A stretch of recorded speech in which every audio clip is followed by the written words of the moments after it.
Nous allons commencer ce soir donc la leçon sur le symbole des apôtres, le credo. Outre le symbole des apôtres qui se récite au baptême, l'Église se sert aussi du symbole de Nicée, donc composé par le concile de Nicée en 325 et complété par le concile de Constantinople en 381, ainsi que du symbole des conciles de Trente et du Vatican.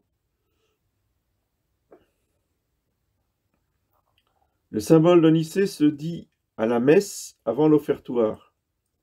La profession de foi du concile de Trente est d'obligation à l'installation dans une fonction ecclésiastique et à la conversion d'un hérétique.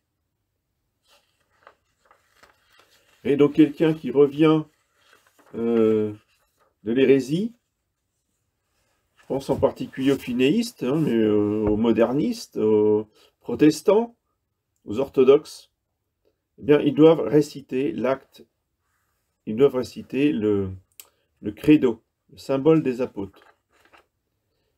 Le symbole des apôtres contient en abrégé, ils doivent réciter publiquement le symbole des apôtres, s'entend. Le symbole des apôtres contient en abrégé ce que tout catholique est tenu de savoir et de croire. Donc ces quelques paroles renferment tous les mystères. Ce symbole ressemble au corps d'un enfant qui est petit, mais possède tous les membres, ou bien à un noyau qui, malgré sa petitesse, contient tout l'arbre avec toutes ses branches. Il s'appelle symbole, signe auquel on distingue quelqu'un, parce que dans la primitive Église, il servait à distinguer les chrétiens. Pour pouvoir assister à la messe, il fallait savoir le symbole, sous peine d'exclusion. Voyez, si je faisais ça, je ne sais pas combien de fidèles il y aurait à la messe dimanche. Voyez, avant de rentrer, vous récitez le credo. Tous ceux qui ne savent pas, ils restent dehors. C'est une idée, ça. Vous voyez, ça me donne des idées.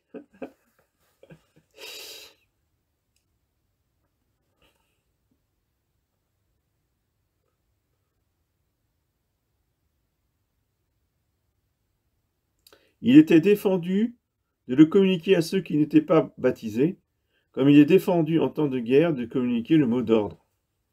Donc, le credo, c'est la prière qu'on doit garder entre chrétiens.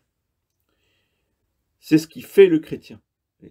D'où l'importance, vous voyez, de la profession de foi faite par justement les hérétiques qui reviennent dans l'Église. C'est la marque qu'ils sont vraiment catholiques. Il faut faire publiquement, et même par écrit et signé, daté, pour marquer la preuve irréfutable qu'on a adhéré à l'Église. On l'appelle symbole des apôtres parce qu'il remonte aux apôtres.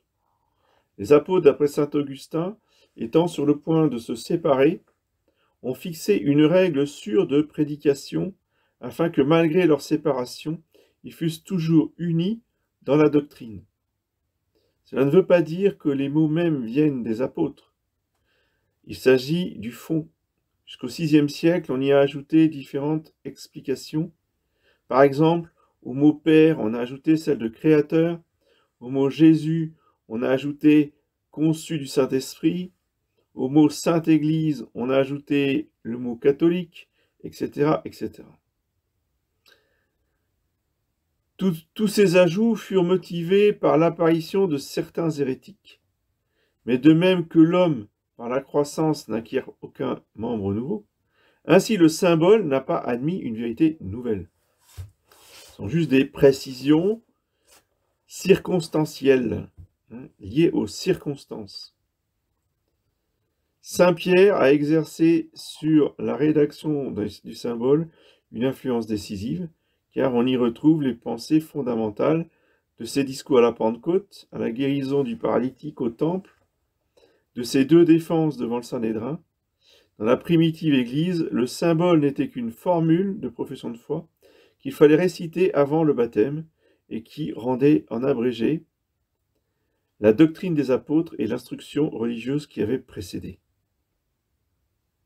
Donc le symbole des apôtres se divise d'abord en 3 parties principales. La première partie traite de Dieu le Père et de sa création. La deuxième partie traite de Dieu le Fils et de la rédemption. Et la troisième partie traite du Saint-Esprit, de Dieu le Saint-Esprit, et de notre sanctification. Ainsi, on peut diviser le symbole des apôtres en 12 articles. Donc 4 pour le Père, 4 pour le Fils, 4 pour le Saint-Esprit, ça fait 4 fois 3. Article veut dire membre d'un tout. On les nomme ainsi à cause de leur intime liaison. De même que les doigts de la main sont articulés en phalanges, ainsi les 3 parties principales du symbole ont leur subdivision. Une chaîne est brisée dès qu'on en extrait un anneau, et la foi est détruite dès que l'on en écarte un seul article.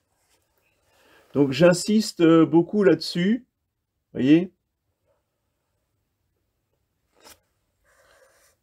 La foi est détruite dès que l'on détruit un seul article.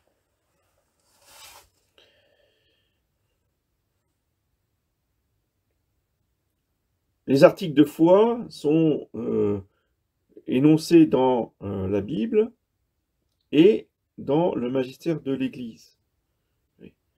Il ne s'agit pas d'être d'accord ou pas être d'accord. On ne vous demande pas d'être d'accord. On ne vous demande pas d'avoir des opinions, de dire « moi je pense que ». Vous voyez? Non. L'abbé pense que. Non, non plus. C'est pas l'abbé, c'est pas vous, c'est pas nous, c'est pas moi, c'est l'Église. Et l'Église, on croit tout ce qu'elle enseigne ou on croit rien du tout. Donc soit on prend tout, soit on s'en va, on va voir ailleurs. Voyez? Mais l'Église catholique, j'insiste beaucoup là-dessus parce qu'il y en a qui ont du mal à comprendre dans certains groupes Telegram. L'Église catholique, c'est pas le New Age. C'est pas moi je choisis ça, oui ça me convient, ça me convient pas, vous voyez. Donc là il faut vraiment faire passer le mot. Hein. L'Église, tu prends tout, tu t'en vas. C'est pas compliqué. Quel est le mot que tu comprends pas? Hein? Dans la proposition là, tout est compréhensible. Par contre, dans ce qu'enseigne l'Église, tu n'as rien à comprendre, tu comprends rien et tu pourras jamais rien comprendre. Donc on ne te demande pas de comprendre, on te demande de croire et d'adhérer. Point final. Vous voyez? Ah quand même, vous êtes dur. Non, je suis pas dur. C'est comme ça. Et c'est pas l'abbé Grossin. C'est l'Église qui, depuis 2000 ans, parle comme ça. Relisez les bulles pontificales dogmatiques. En particulier la dernière, l'Immaculée Conception, mais les autres, elles en tiennent le même langage. Si on ne croit pas ce qui est déclaré dans la bulle, vous n'êtes plus catholique, donc c'est fini, vous n'êtes plus dans l'Église, vous pouvez aller voir ailleurs.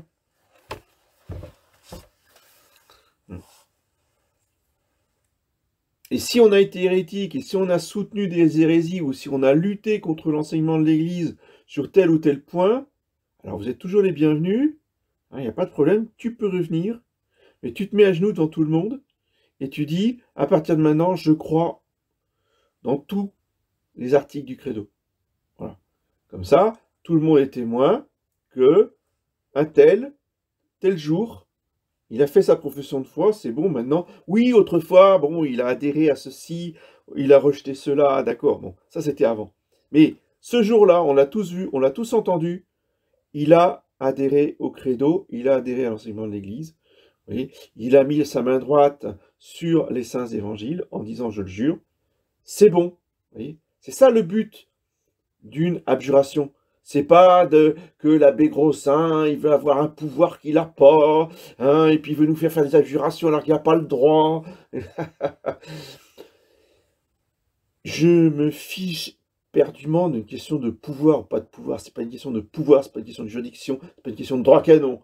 Hein. Donc on me fiche la paix avec ça. C'est juste pour le bien de l'âme. Parce que justement, j'ai l'amour de l'âme. Et pour l'amour de son âme, il faut que publiquement, il fasse abjuration de ses hérésies et qu'il professe la foi catholique. Et comme ça, son âme est délivrée. C'est parce que j'aime son âme délivrée que j'impose l'abjuration. Donc ça, on va le faire au fur et à mesure. Bon, alors maintenant, voyez que je ne urge pas les choses, hein. Il y en a qui sont là depuis un moment, ils n'ont toujours pas fait d'abjuration, mais ça va venir.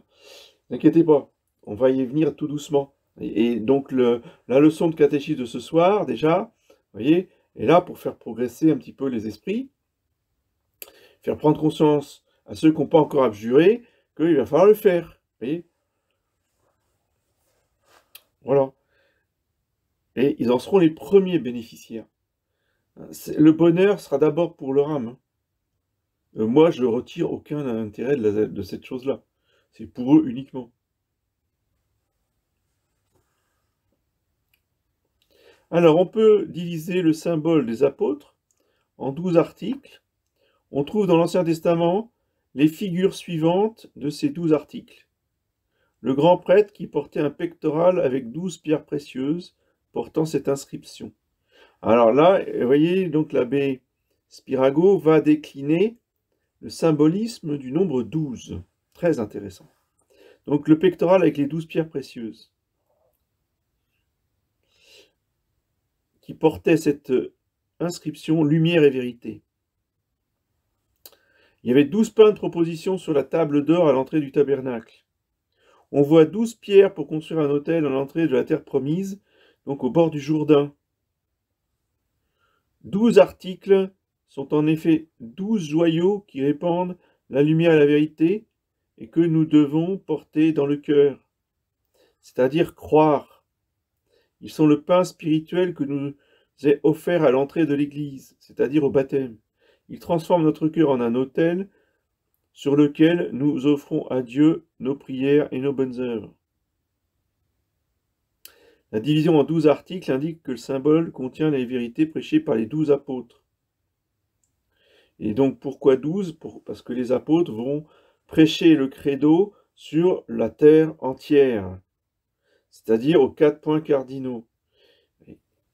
Et les 4 points cardinaux, la foi se résume en quoi ? Dans la foi de la Sainte Trinité. En fait, le credo, je vous avais lu, je viens de le dire, hein, c'est Dieu le Père, Dieu le Fils et le Saint-Esprit, donc c'est la Sainte Trinité. Donc 3 de la Sainte Trinité et 4 des 4 points cardinaux pour la terre entière. Ça fait 12. Chaque chrétien est tenu de savoir le symbole des apôtres par cœur. Oui, alors ça aussi, c'est important, surtout pour les nouveaux qui sont arrivés là, hein, apprendre le credo par cœur. Ça fait partie des prières qu'il faut connaître, hein, dès l'âge de 7 ans.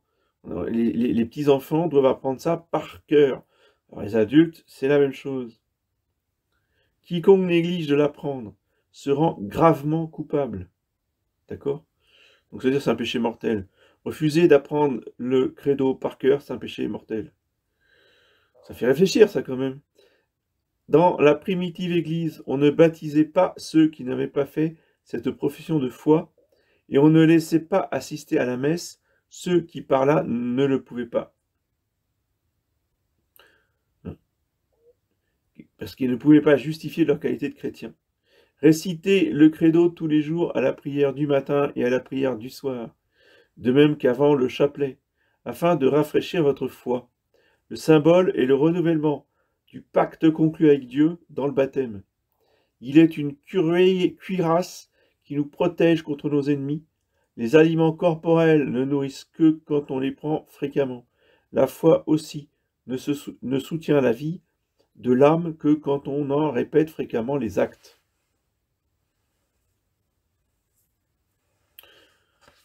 Est-ce qu'il y a des questions ?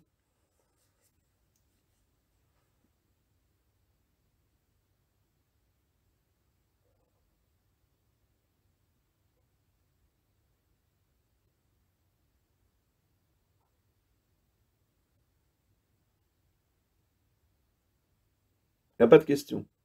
Alors, nous continuons. Premier article du credo. Existence d'un être suprême, Dieu créateur du ciel et de la terre. On ne voit pas l'âme, mais on conclut à son existence par les actes raisonnables de l'homme. De même, on conclut des œuvres de Dieu à son existence. De même, on conclut des œuvres de la contre-église à son existence. Personne n'a vu la contre-église, il n'y a pas eu de rassemblement public, pas encore, disons, de toute la contre-église, mais pourtant on sait qu'elle existe parce que on en voit les œuvres, on en voit les conséquences. Voyez, donc ceux qui vous disent qu'il n'y a pas de complot, qu'il n'y a pas de société secrète, qu'il n'y a pas de contre-église, etc., eh bien, c'est parce que ce sont des aveugles et des sourds.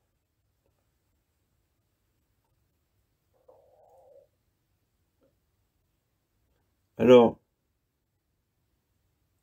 en effet, la terre avec ses créatures, ni les astres du ciel ne peuvent s'être produits d'eux-mêmes. Pas plus que les astres du ciel ne peuvent se mouvoir par leur propre force. Il y a nécessairement quelqu'un,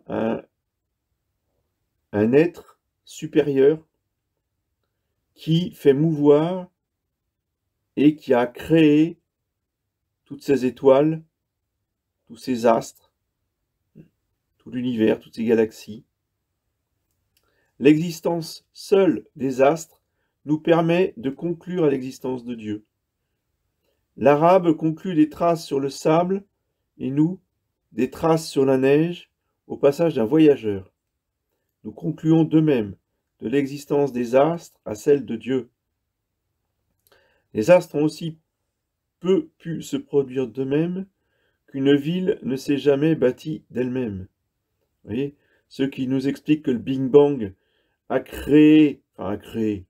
formé, si vous voulez, les galaxies comme ça par hasard, hein, par un pur hasard, ceux-là sont des fous. Hein. Ils sont des insensés, dirait l'Écriture sainte, l'Ancien Testament, sont des insensés. Et le nombre des insensés, dit le livre de la sagesse, est infini. Les astres ont aussi peu pu se produire d'eux-mêmes qu'une ville ne s'est jamais bâtie d'elle-même. L'astronome Kirchner avait un ami qui doutait de l'existence de Dieu. Il fit faire un beau globe et le mit dans son cabinet. Quand son ami lui demanda d'où il venait, il répondit « Ce globe s'est fait de lui-même. » C'est excellent. Cette réponse fit rire l'ami et Kirchner lui dit « Ce globe aurait pu se faire de lui-même plus facilement que ces globes là-haut.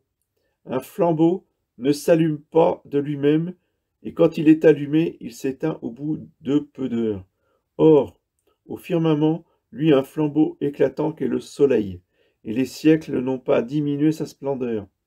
Une nuit sereine nous fait apercevoir des milliers et des milliers d'étoiles. Qui les a toutes allumées?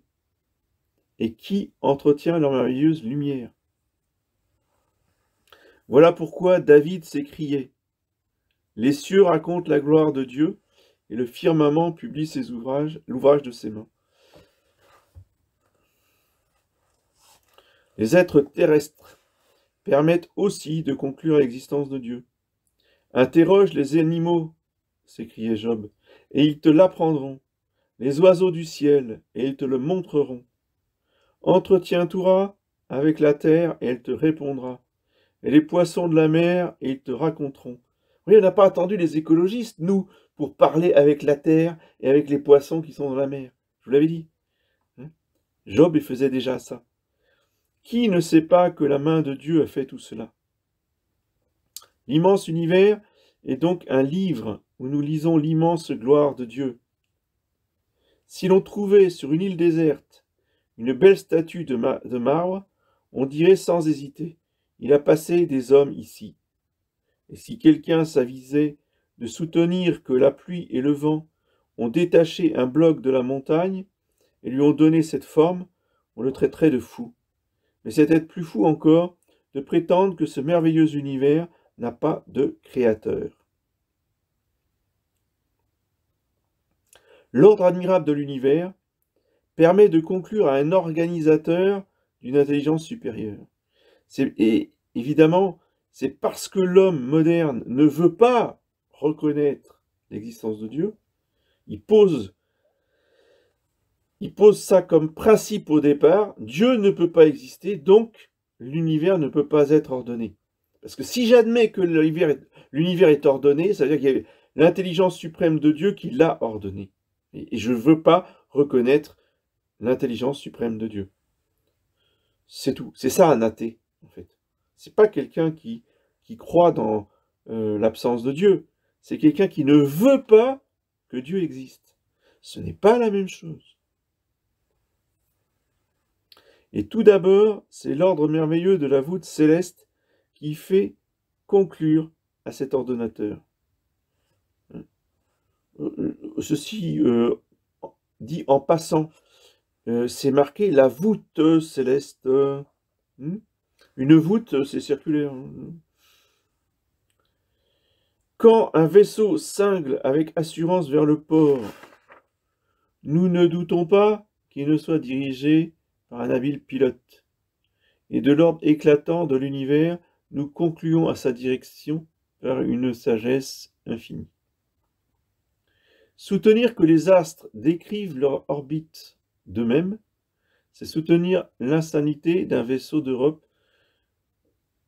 C'est soutenir l'insanité qu'un vaisseau d'Europe peut quitter un port sans équipage ni pilote, faire le tour du monde et revenir à son point de départ. Cicéron disait déjà, quand nous considérons le firmament, nous arrivons à savoir qu'il est gouverné par une intelligence éminemment supérieure.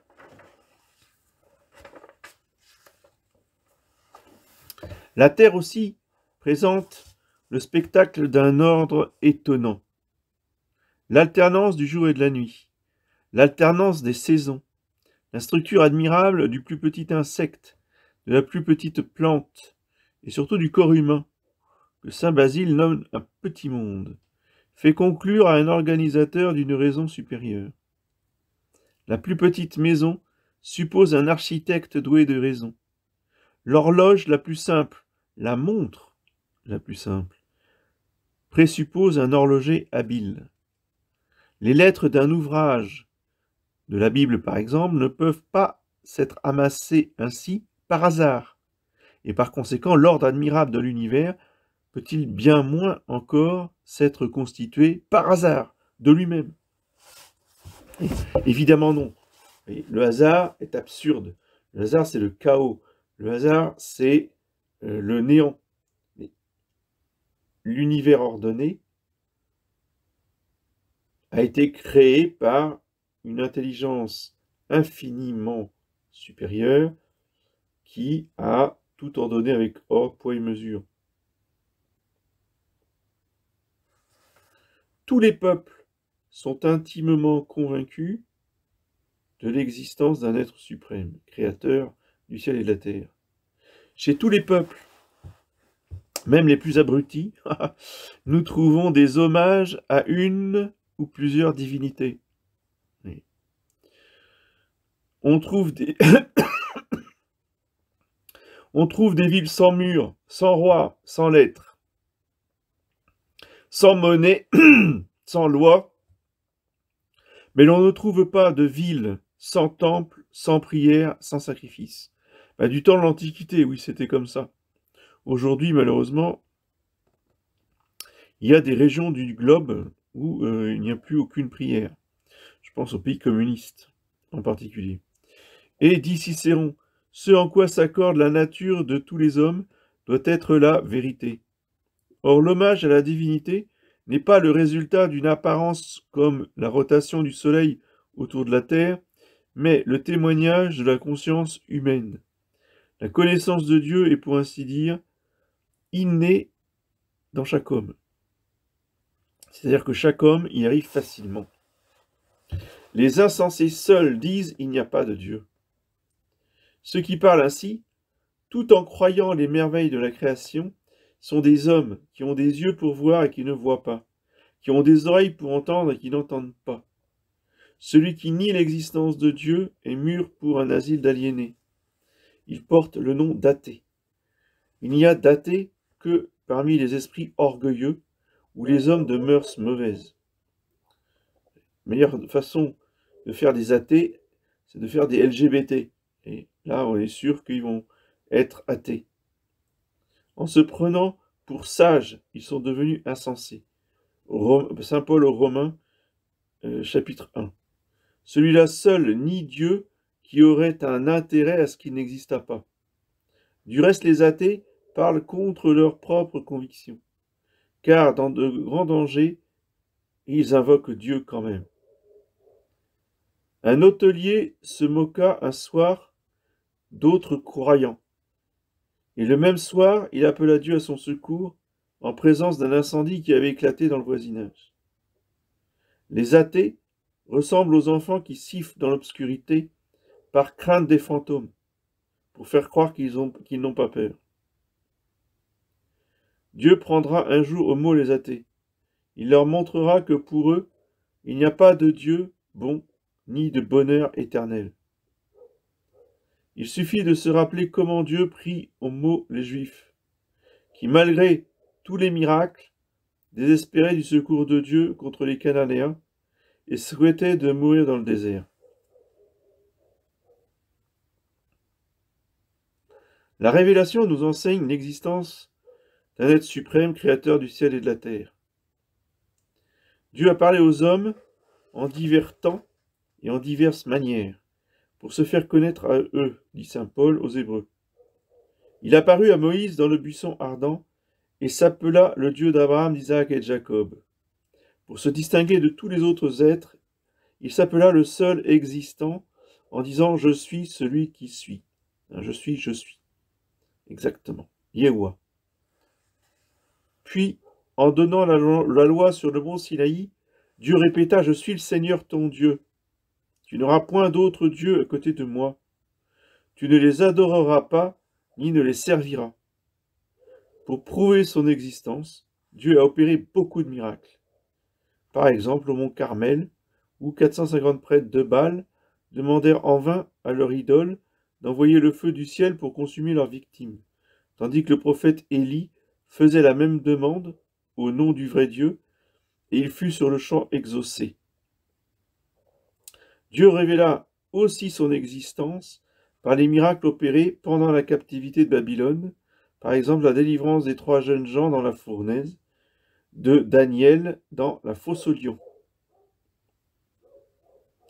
Donc voilà, l'une des preuves de l'existence de Dieu, c'est qu'il y a un ordre dans l'univers, que tout est finalisé, tout être agit en vue d'une fin, en vue d'un but, ce qui montre qu'il y a bien une intelligence qui a ordonné ses actions en vue d'un but. Parce que la finalité, c'est le propre de l'intelligence. Donc comme les hommes n'étaient pas là quand les choses ont commencé, ça veut bien dire que Dieu, qui était la seule intelligence présente, a fait les choses avec nombre, avec poids et mesure, avec finalité. Le mot le plus important, c'est la finalité. Toute chose a un but. Toute chose poursuit un but, une finalité. Voilà. Eh bien, écoutez, pour ce soir, ça sera suffisant. Maintenant, j'écoute les questions s'il y en a.